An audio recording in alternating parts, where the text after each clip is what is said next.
I am fighting every day for the great people of this country. Therefore, in order to fulfill my solemn duty to protect America and its citizens, the United States will withdraw from the Paris Climate Accord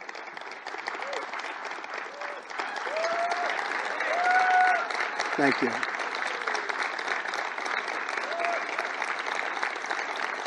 Thank you. But begin negotiations to re-enter either the Paris Accord or in really entirely new transaction on terms that are fair to the United States, its businesses, its workers, its people, its taxpayers. So we're getting out, but we will start to negotiate, and we will see if we can make a deal that's fair. And if we can, that's great. In a half-hour speech, President Trump outlined what he said would be the economic burden, expense, and job loss from staying in the Paris Accord.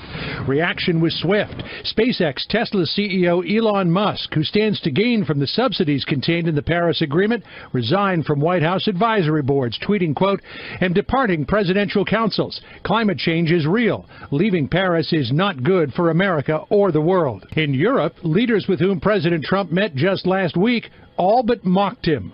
Das denkt Herr Trump. The Americans can't just get out of the agreement. Mr. Trump thinks that because he does not get close enough to the dossiers to comprehensively understand them. France, Italy, and Germany said in a rare joint statement that they regretted Donald Trump's decision to ditch the Paris climate deal. French President Emmanuel Macron made a televised address in English. He warned the U.S. there is no way the pact can be renegotiated. I do respect this decision, but I do think it is an actual mistake, both for the U.S. and for our planet. I reaffirm clearly that the Paris Agreement remains irreversible and will be implemented not just by France, but by all the other nations. Because wherever we live, whoever we are, we all share the same responsibility. Make our planet great again. We're deeply disappointed that the United States federal government had decided to withdraw from the Paris Agreement. Canada is unwavering in our commitment to fight climate change and support clean economic growth.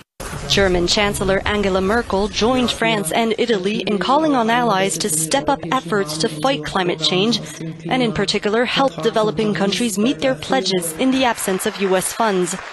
While British Prime Minister Theresa May voiced her disappointment at Trump's move.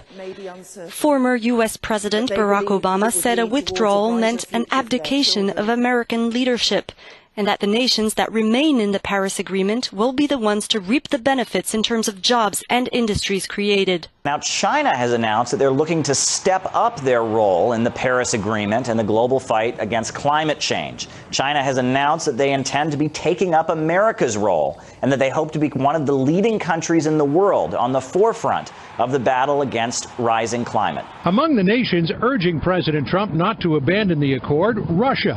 Kremlin spokesman Dmitry Peskov saying today, quote, "President Putin signed this convention in Paris. Russia attaches great significance to it."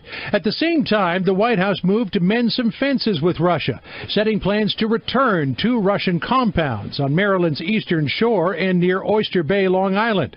The Obama administration ordered Russia to vacate the palatial estates as retaliation for the email hacking scandal back in December. And for the first time today, Russian President Vladimir Putin acknowledged that Russian hackers, whom Putin described as, quote, patriots, may have tried to influence the U.S. election in Donald Trump's favor, though he insisted there was no official government involvement. If they are patriots, they start to contribute their opinions in order to fight against those who speak ill about Russia. Theoretically, it's possible. We don't engage in that on a state level. Now, Russian President Vladimir Putin is warning that the U.S. build-up of its anti-missile defense systems in Alaska and here in South Korea pose a challenge to his country, Russia. He said Moscow would not stand idly by as the United States expands its military infrastructure. He said Russia had no choice but to strengthen its own defense posture in response. A serious and alarming process is happening right now. They're deploying ballistic missile defense system in Alaska, South Korea, in western part close to Russia. Do we have to just sit and passively watch? Of course no. We have been thinking of how to react to this challenge. Now, Putin's remarks came at an economic forum in St. Petersburg on Thursday, where he accused the US of disrupting the world's strategic balance with its increased military presence in South Korea. He also defended Russia's military build-up on a chain of islands in the Pacific Ocean, also claimed by Japan as a necessary response. Long-range B-52 bombers and 800 airmen have been deployed by the U.S. Air Force to the United Kingdom to participate in joint exercises with NATO allies and partners. The B-52 Stratofortresses, which have nuclear capabilities, will be a part of a series of exercises that will take place at Russia's doorstep in the Baltic Sea, the Arctic, and along the border of Russia. The deployment comes at a time when the U.S. military could be attempting to assure its European allies, following a tense European visit by President Donald Trump.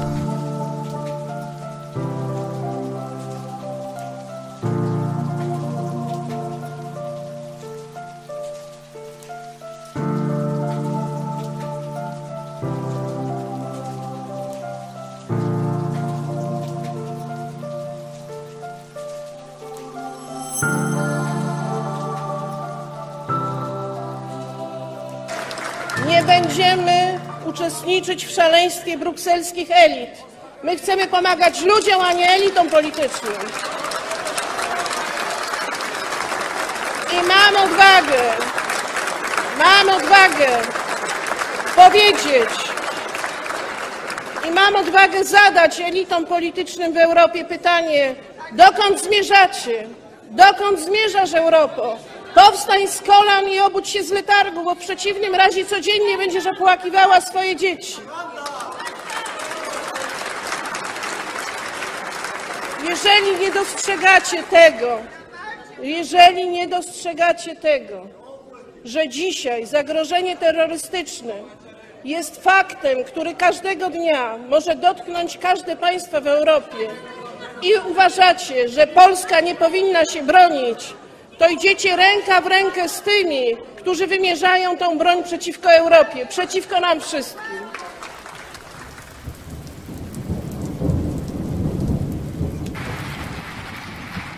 George Soros has urged the European Union to continue pressing Poland and Hungary to preserve the rule of law.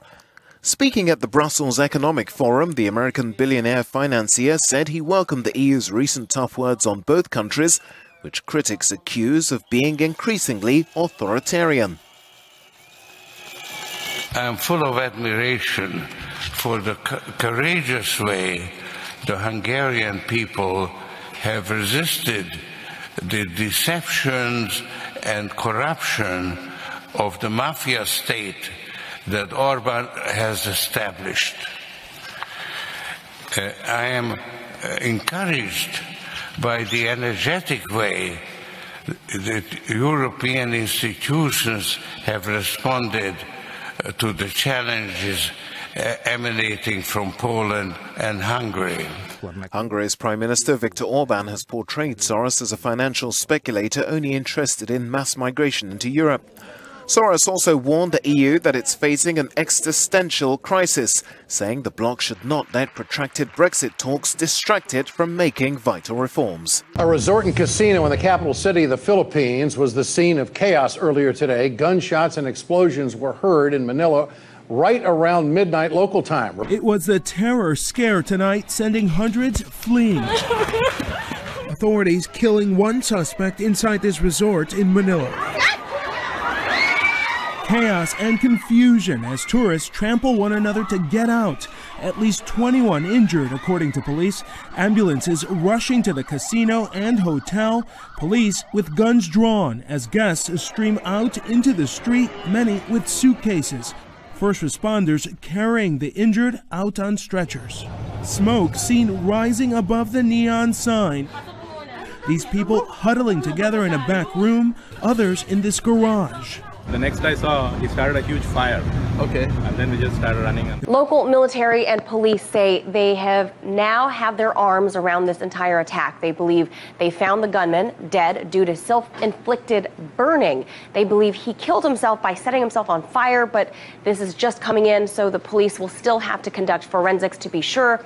ISIS early on taking claim or credit for this attack, saying it was a lone wolf inspired style attack similar to those we've seen all over Europe. But Philippine National Police denying those claims on local radio. Chief Ronald De La Rosa saying this. He said, "Don't panic. This is not a cause for alarm. We cannot attribute this to terrorism. We are looking into a robbery angle because he did not hurt any people and went straight to the casino chip storage room. He parked at the second floor and barged into the casino, shooting large TV screens and poured gasoline on a table, setting it on fire." People here are angry and frustrated. In the Ennerdale township of Johannesburg, they lack basic services like electricity and running water. And many of them don't have jobs. More than 2 decades after the end of apartheid, unemployment and poverty continue to fuel unrest. If the government is not doing anything about the situation we are in, it's just going to get worse and worse, because the strikes before was better. Now it's just getting worse and worse because the people can see that the government is not doing anything about our situation that we are in. In recent weeks, their marches escalated into violent protests that included fights with the police that quickly spread to other parts of Johannesburg. 13% of South Africa's population lives in informal settlements. Unemployment in the continent's most developed economy stands at almost 27%. And that economy has actually barely grown since the 2009 recession. Last year, the country's GDP grew by less than 0.5%. Reports on government corruption, along with numbers like these, are the reason for the widespread outrage. Angry protesters in Pakistan attacked the offices of a power provider. Others are blocking roads and burning tires to protest against constant power outages. Hashtag load shedding is trending in the country as hundreds of people vent their frustrations online. The electricity shortage is as much as 5,000 megawatts and has been around for more than a decade. But hot and humid weather has worsened the crisis and is a real test for those fasting during Ramadan. And you can see in the night time, the people are sleeping on the pavements and outside on the road. And some of the people, they are going to the mosque to sleep there because they have the power generators at the mosque. Homelessness in Los Angeles has hit a new high. There are 23% more homeless people in Los Angeles County this year than in 2016.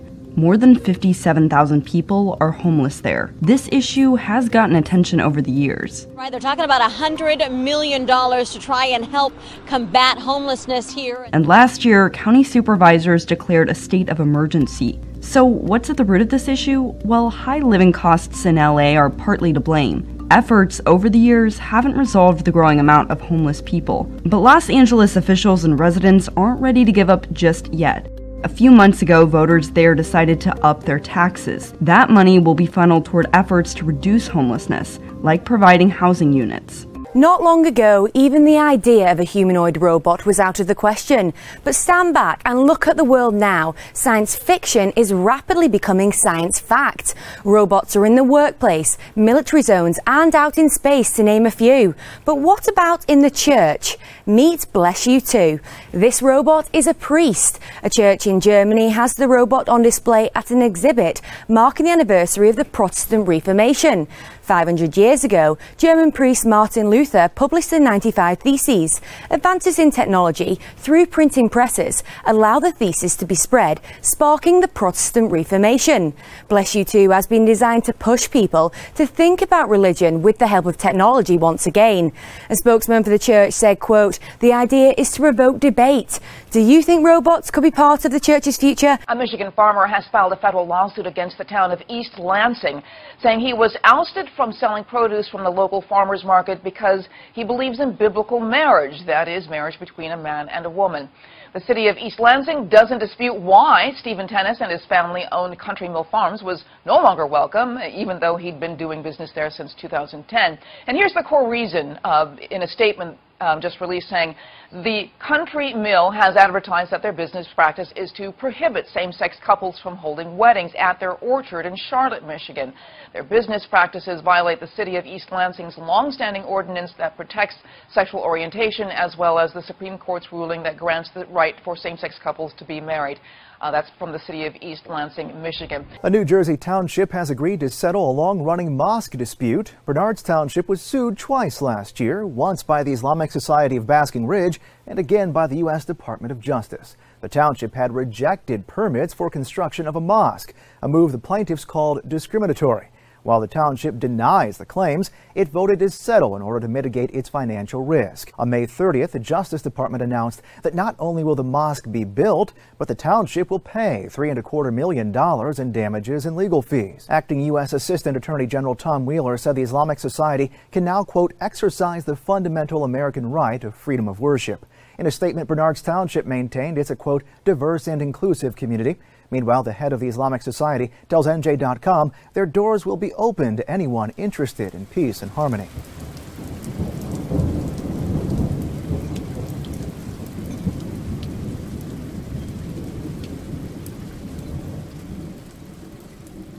U.S. President Donald Trump isn't quite living up to his campaign promises. White House sources are now saying that just like former President Barack Obama, George W. Bush, and Bill Clinton, Trump has signed a waiver to block the U.S. Embassy from being moved from Tel Aviv to Jerusalem. During the 2016 presidential race, Trump, like his predecessors, was promising to uphold Congress's 1995 vote to move the U.S. Embassy to the Israeli capital as soon as possible. But now he's set to follow the status quo and use presidential waivers to overrule the Jerusalem Embassy Act. We're hearing there have been arguments within the White House between the people pushing for the move and the military and oil men who oppose it. In favor are UN Ambassador Nikki Haley and U.S. Ambassador to Israel David Friedman, but Secretary of State Rex Tillerson, Defense Secretary James Mattis, and National Security Advisor H.R. McMaster are pushing back against it. Well, it seems like Trump is listening. McMaster caused controversy last month when he refused to admit that the Western Wall is under Israeli sovereignty. We've been hearing reports for a while now that Palestinian President Mahmoud Abbas's meeting with U.S. President Donald Trump was a tense one. Well, now we can finally confirm those reports. Abbas apparently said their Bethlehem meeting was uncomfortable during an executive meeting of the PLO, and that's according to a London-based Arab news site who spoke to senior Palestinian sources. Israel's Channel 2 News had previously reported that Trump had given Abbas a tongue lashing for not only inciting to violence, but for also lying to the American leader's face about it. Trump accused Abbas of telling tales in their Washington meeting earlier this May. The Palestinian sources say that the Palestinian leader admitted that Trump had scolded him and even forced him to watch a video of Abbas saying, quote, "We incite and the Israelis incite." Abbas has reportedly ordered Trump to get the CIA to analyze a film clip and claims that it was fabricated. In September of 2015, Abbas accused Israelis of desecrating Al-Aqsa Mosque with their filthy feet, sparking over a year of terror incidents known as the Stabbing Intifada. And people recently reported UFO sightings in Arizona and the United Kingdom, causing quite a stir online. Have aliens finally made contact? On April 14th, a woman reportedly photographed a group of 6 discs hovering over the Arizona skies. In search of answers, her daughter sent the photo to the Mutual UFO Network, the largest UFO investigative body in the world. A MUFON representative told me in an email that they have now closed the case because they've identified the objects. While the case in Arizona is closed, Nigel Vile, a resident of Frome, England, has captured a video of a UFO shooting over the skies of Clay Hill, Warminster.